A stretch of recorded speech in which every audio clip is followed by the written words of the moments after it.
Hello all of you, good morning. देखिए, आज हम आपको RS flip flop, counter and register पढ़ाने जा रहे हैं।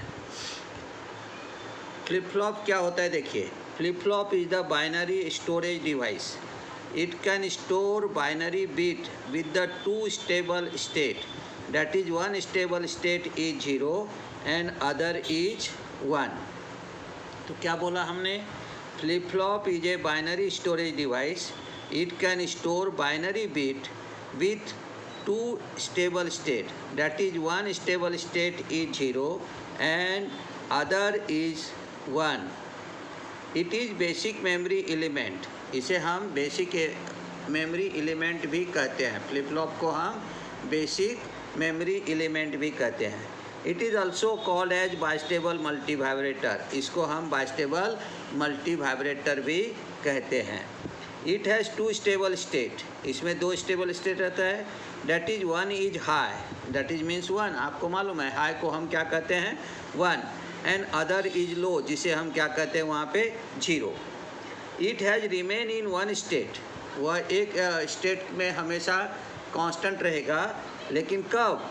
If trigger is applied which turn on the other state. अगर आपने ट्रिगर नहीं दिया तो एक ही स्टेबल स्टेट में रहता है, लेकिन जैसे ही आप ट्रिगर देंगे वो टर्न हो जाएगा अदर स्टेट में। इसलिए कहा गया है it has remain in one state if trigger is applied which is turn on other state. It has two input terminal known as data input terminal and two output terminal Q and Q bar. तो it has two input terminal, इसमें दो input terminals है known as data input terminal and two output terminal, that is the Q and Q bar.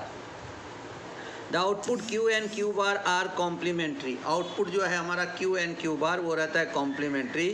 That is when Q equal to 0 at any instant of time, then Q bar is equal to 1 and vice versa. तो क्या दिया है? The output Q and Q bar are complementary. That is when Q equal to 0 at any instant of time, then Q bar is equal to 1 and vice versa. In addition, two input of flip flop has a clock pulse input terminal shown in the figure. और in addition हमारा दो terminal, एक R और S हो गया, तो दूसरा जो रहता है वो हमारा क्लॉक पल्स रहता है, जिसे क्लॉक पल्स इनपुट टर्मिनल हम कहते हैं, जो आपको फिगर में दिखाया गया है। देखिए, फर्स्ट इनपुट देखिए, यहाँ पे फर्स्ट इनपुट है, ये सेकेंड इनपुट है, ये हमारा क्लॉक पल्स है, जिसे हम क्लॉक पल्स कहते हैं। Clock pulse is nothing, it is the just like a one types of square wave जो अस्टेबल मल्टी वाइब्रेटर तैयार करता है। ये हो गया हमारा block diagram of flip flop का। ये दो इनपुट हो गया, फर्स्ट इनपुट सेकेंड इनपुट। इधर आउटपुट है हमारा Q and Q bar output. अब हम देखेंगे यहाँ पे मल्टी वाइब्रेटर का डेफिनेशन कि मल्टी वाइब्रेटर क्या होता है। देखिए क्या दिया है यहाँ पे आपको? Multi vibrator. Multi vibrator is a regenerative circuit with to active devices. Multi vibrator जब भी बनाना है तो रीजनरेटिव सर्किट रहता है with to active devices. Design so that one active device conduct while the other is cut off. एक device आपका अगर conduct हुआ तो दूसरा आपका वहाँ पे क्या रहता है? कट ऑफ स्टेट में रहता है। Multi vibrator is a two-stage amplifier in which output of one stage is coupled to the input of other stage. Cause of cross coupling, positive feedback is obtained. तो क्या दिया? Multi vibrator a two-stage amplifier in which output of one stage is coupled to the input of other stage. Cause of cross coupling, positive feedback is obtained. It is nothing but the square wave generator. ये क्या है? आपको दूसरा कुछ नहीं रह करके ये स्क्वायर वेव जनरेटर है। It is also known as oscillator. इसको हम ऑसिलेटर भी कहते हैं। It generate a square wave from of different frequency. और ये स्क्वायर वेव जिसे हम क्लॉक फ्रिक्वेंसी कहते हैं, हमने आपको दिखाया कि ये क्लॉक पल्स है हमारा। और ये जो क्लॉक पल्स है ये हमारा यहाँ पे क्या करता है? अदर फ्रिक्वेंसी को क्या करता है? यहाँ पे जनरेट करता है। इसलिए कहा गया it is nothing but the square wave generator, यानी oscillator. It is also known as oscillator. It generate a square wave from of different frequency. There are three types of multi-vibrator circuit. One is the stable multi-vibrator, second is the monostable multi-vibrator, third is the bistable multi vibrator. अब पहले हम देखते हैं astable multi vibrator. क्या कहता है astable multi vibrator? देखिए यहाँ पे इनपुट है, ये अस्टेबल मल्टी वाइब्रेटर का ब्लॉक दिखा है, ये आउटपुट दिखा है हमने Q और Q bar.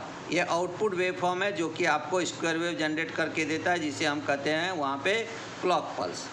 No any input is required. Astable multivibrator को किसी भी प्रकार के इनपुट ट्रिगर की ज़रूरत नहीं रहती है। इट्स सेल्फ जनरेटिंग इनपुट, इसलिए उसका नाम दिया गया है यहाँ पे सेल्फ जनरेटिंग इनपुट।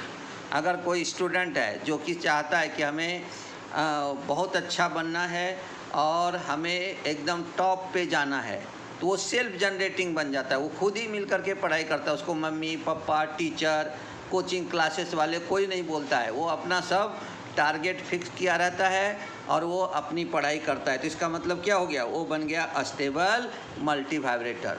जैसे एकलव्य का कहानी है, एकलव्य क्या था? अस्टेबल मल्टी वाइब्रेटर, खुद ही जनरेटेड था वो कि मुझे ये अचीव करना है। वैसे जो भी स्टूडेंट्स ठहरा लेगा, चाहे वो गरीब हो या अमीर हो या कोई भी हो, अगर वो ठहरा लिया कि मुझे ये अचीव करना है, कि मुझे ये बनना ही है, तो उसको वो बन ही जाता है। अभी एक छोटा सा एग्जांपल मैं, वो राजस्थान रॉयल्स के अंदर में वो बिहार से आया हुआ जो लड़का है, उसने जो उस दिन मैच खेला है, कहाँ से आया है? एक छोटे से गांव से आया हुआ लड़का जो है वो इतना बड़ा अचीव कर लिया। इसका मतलब क्या बन गया? वो बन गया अस्टेबल मल्टी वाइब्रेटर। उसने खुद को जनरेट किया कि मुझे ये बनना है। जो बॉलर 20-20 साल और 10-10 साल तक बॉलिंग किया था, उसको उसने खींच करके फट से रन बना लिया।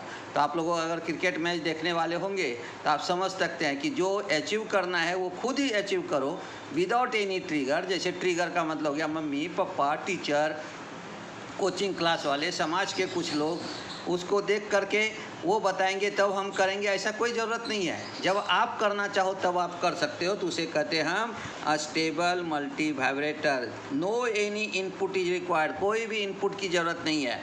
इट्स सेल्फ जनरेटिंग इनपुट है, ये खुद ही इनपुट को क्या करता है? जनरेट करता है। It has no stable state, इसमें कोई भी स्टेबल स्टेट नहीं रहता। That is output changes continuously from low to high and high to low. इसके अंदर में जो है ना, दैट इज इन दिस है ना, दैट इज क्या हो गया? दैट इज, यहाँ पे टी लगा देता हूँ, है ना, that is this output changes continuously from low to high and high to low. Continuously वो चेंज होते रहेगा, low to high and high to low. It has no any external trigger is required, इसे किसी भी external trigger की required नहीं है। मैंने अभी एग्जांपल आपको बताया। So also called as free running oscillator, इसको हम फ्री रनिंग ऑसिलेटर कहते और फ्री रनिंग मल्टी वाइब्रेटर कहते और जनरेटर कहते और सेल्फ जनरेटिंग ऑसिलेटर और जनरेटर कहते। तो मैंने एकलव्य का कहानी बताया, उसे कोई ट्रिगर की ज़रूरत नहीं थी, वो खुद ही अपने आप को जनरेट किया। वैसे स्टूडेंट है या कोई सर्किट है, स्टेबल मल्टी वाइब्रेटर सर्किट है, उसे कोई भी एक्सटर्नल ट्रिगर की ज़रूरत नहीं है, वो खुद ही अपने आप अपना ट्रिगर बनाता है। इसलिए उसे कहते हैं हम free running oscillator, free running multi vibrator भी कह सकते हैं उसको हम फ्री रनिंग जनरेटर भी कह सकते हैं, हम सेल्फ जनरेटिंग ऑसिलेटर भी कह सकते हैं और जनरेटर भी कह सकते हैं। Frequency of the multi vibrator can be change, लेकिन इसके फ्रीक्वेंसी आपको जैसा चाहिए वैसा आप टाइमिंग चेंज करके आप वहाँ पे फ्रीक्वेंसी ले सकते हो। It is use for the clock पल जनरेटर, और इसका उपयोग हम क्लॉक पल जनरेटर के रूप में कहाँ पे? काउंटर में कर सकते हैं, रजिस्टर में कर सकते हैं, और जहाँ भी हमें चाहिए ट्रिगर, ऐसे जगह पे क्लॉक फ्रीक्वेंसी ये खुद ही जनरेट करता है। तो इसे कहते हैं हम अस्टेबल मल्टी वाइब्रेटर। अब हम देखते हैं सेकेंड पार्ट, जिसे कहते हैं हम मोनोस्टेबल मल्टी वाइब्रेटर। देखिए अब हम यहाँ पे मोनोस्टेबल मल्टी वाइब्रेटर पढ़ेंगे। देखिए ये ब्लॉक डायग्राम दिखाया हमने मोनोस्टेबल और वन शॉट मल्टी वाइब्रेटर का। यहाँ पे आपको दिया हुआ है इनपुट ट्रिगर, जैसे ये पॉजिटिव गोइंग दिखाया, इसमें हम निगेटिव गोइंग भी ट्रिगर आपको दिखा सकते हैं। जैसे इसमें पॉजिटिव गोइंग दिखाया हमने, इसी वेवफॉर्म को अगर मैं इस प्रकार से लेता हूँ, देखो यहाँ से ऐसा लिया और ऐसा ले जा कर के ऐसा लिया, फिर वहाँ से आकर के हमने यहाँ पे दे दिया, तो ये हो गया हमारा पॉजिटिव गोइंग और ये हो गया हमारा निगेटिव गोइंग। तो हम यहाँ से इसको इनपुट ट्रिगर देंगे, जब ट्रिगर देंगे तब ये स्क्वायर वेव जनरेट करेगा, यानी आउटपुट यहाँ भी रहेगा Q और Q bar. Input trigger is required, monostable को इनपुट ट्रिगर की रिक्वायर्ड है। कुछ बच्चे रहते हैं, मम्मी पापा बोलेंगे अरे पढ़ाई कर, तब पढ़ाई करेगा। जैसे ही मम्मी पापा का ध्यान गया कि वो अपना मोबाइल देखते बैठेगा, इधर उधर कुछ तो भी करते बैठेगा, लेकिन पढ़ाई नहीं करेगा, वो कौन सा हो गया? मोनोस्टेबल। टीचर बोलेगा होमवर्क करके लाया क्या रे, जब टीचर उसको घुसाएगा तब होमवर्क करेगा, अगर नहीं बोला तो वो नहीं करेगा, तो वो हो गया कौन? मोनोस्टेबल। जिसे हम कहते हैं, यहाँ पे कहा जाता है कि जब कोई बोलेगा तब जाके वो करेगा, जब तक नहीं बोलेगा तब तक नहीं करेगा, और बोलने के बाद भी कुछ टाइम पीरियड तक ही करेगा, उसके बाद उसको छोड़ देगा, तो उसे कहते हैं हम मोनोस्टेबल और वन शॉट मल्टी वाइब्रेटर। तो इसलिए इसको ट्रिगर की ज़रूरत है। अभी हमने आपको स्टेबल बताया, उसे कोई भी एक्सटर्नल ट्रिगर की ज़रूरत नहीं है, वो सेल्फ जनरेटिंग रहता है। और जब हम पढ़ाई कर रहे हैं, हम स्टूडेंट हैं, तो हमें सेल्फ जनरेटिंग बनना चाहिए, हमें किसी पे डिपेंडेंट नहीं रहना चाहिए, तब जा कर के हम क्या कर सकते हैं, सबसे टॉप जो रहता है हमारा पोर्शन, उसको हम अचीव कर सकते हैं। जैसे आप इलेक्ट्रॉनिक्स है, इलेक्ट्रॉनिक्स का मास्टर बनना है, तो आप इलेक्ट्रॉनिक्स के अंदर में जो है सेल्फ जनरेटिंग बनो। ये नहीं कि कोई बताएगा तब आप करोगे, तो उसको कोई मतलब नहीं रहता है। तो हमें मोनोस्टेबल में ट्रिगर की ज़रूरत पड़ती है। देखो क्या कहा गया है, it has only one stable state. अभी हमने आपको बताया कि स्टेबल में आपको कोई भी स्टेबल स्टेट नहीं रहता है, वो लो से हाई और हाई से लो होते रहता है। यहाँ पे केवल एक ही स्टेबल स्टेट है। It remain in that state for the specific duration, कुछ ड्यूरेशन तक रहता है। जैसे मैंने अभी बताया कि मम्मी पापा बोलेंगे कि अरे राजेश पढ़ाई कर, तब जाके राजेश पढ़ता है, वो भी कुछ देर के लिए। जैसे ही मम्मी पापा का ध्यान गया, वो पढ़ना छोड़ देता है, तो उसे कहते हैं हम मोनोस्टेबल। तो क्या कहता है, it has only one stable state, it remain in that state for the specific duration. एक एग्जाम्पल और हो सकता है कि आप सवेरे उठने के लिए जो अलार्म लगाते हो, वो स्पेसिफिक ड्यूरेशन के लिए रहता है, उतने देर के लिए लगाओगे तो उतना देर ही वो वहाँ पे ऑन रहेगा, बाद में जाके ऑटोमेटिक वो ऑफ हो जाता है। तो इसी तरह से यहाँ पे है, it has only one stable state, it remain in that state for the specific duration, it remain back it stable state after the completion of trigger. जैसे ट्रिगर दिया, कुछ देर तक वो चालू रहेगा, फिर से वो बैक अपने स्टेट पे आ जाएगा। So also called as one shot multivibrator. इसलिए इसको हम वन शॉट, या दो स्टेबल स्टेट रहता है, तो एक स्टेबल स्टेट तो मिलता ही नहीं है, और एक भी मिलता है तो वो कुछ ड्यूरेशन के लिए रहता है, इसलिए इसका मोनोस्टेबल का दूसरा नाम हो गया वन शॉट मल्टी वाइब्रेटर। यानी दो स्टेबल स्टेट में से केवल एक ही स्टेबल स्टेट मिलता है, इसलिए इसको हम वन शॉट मल्टी वाइब्रेटर कहते हैं। It is use as a timer, हम इसका उपयोग टाइमर के लिए करते हैं। टाइमर में क्या होता है, कुछ देर तक के लिए हमें टाइम चाहिए, उसके लिए हम उसका यूज करेंगे, इसलिए कहा गया है it is use as a timer. चलिए नेक्स्ट पढ़ते हैं बाइस्टेबल मल्टी वाइब्रेटर। अब ये बाइस्टेबल मल्टी वाइब्रेटर में देखो, यहाँ से हमने क्लॉक पल्स दिया, इधर भी मिलेगा मुझको स्क्वायर वेव, और ये बाइस्टेबल मल्टी वाइब्रेटर, ये दो इनपुट हो गया, फर्स्ट और सेकेंड इनपुट, और यहाँ पे ले लिया आउटपुट क्यू एन क्यू बार।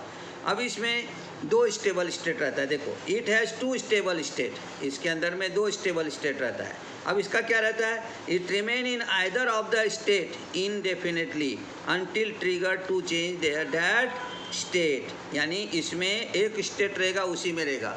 कुछ बच्चे जो रहते हैं वो बहुत ही ज़्यादा आज्ञाधारिक रहते हैं, और उसको अगर टीचर ने कह दिया कि आप यहाँ पे बैठो, अब टीचर किसी काम से अगर बाहर चला गया, तो अब वो वहीं बैठा रहेगा, चाहे कि कितने भी बज जाए, जब तक टीचर नहीं आएगा तब तक वो वहाँ से उठने वाला नहीं है। इसका मतलब क्या हुआ कि उसको जब तक ट्रिगर नहीं मिलेगा तो तब तक वो अपना स्टेट बदलता नहीं है। कुछ बच्चे रहते हैं जो बहुत ही ज़्यादा बदमाश रहते हैं, उसको कितना भी समझाओ तो भी वो बदलेगा नहीं, तो उसको फिर दूसरा ट्रिगर देते, तब जाकर, दूसरा ट्रिगर का एग्जाम्पल आपने समझ गए होंगे, तब जाकर के वो अपना स्टेट बदलता है। तो क्या दिया गया है, it remain in either of the state indefinitely until trigger to change that state. जब तक आप उसको ट्रिगर नहीं देंगे तब वो दूसरे स्टेट पे नहीं जाएगा। और हमारा चैप्टर का नाम ही है फ्लिप फ्लॉप। तो bistable multivibrator it is also called as flip flop. Bistable multivibrator को ही हम फ्लिप फ्लॉप कहते हैं। और बाइस्टेबल मल्टी वाइब्रेटर कहाँ यूज करते हैं, it is use in flip flop and latch counter etcetera. इसको हम फ्लिप फ्लॉप में यूज करते हैं। फ्लिप फ्लॉप का ही दूसरा नाम है लैच। लैच के लिए यूज करते, काउंटर के लिए यूज करते, रजिस्टर के लिए यूज करेंगे।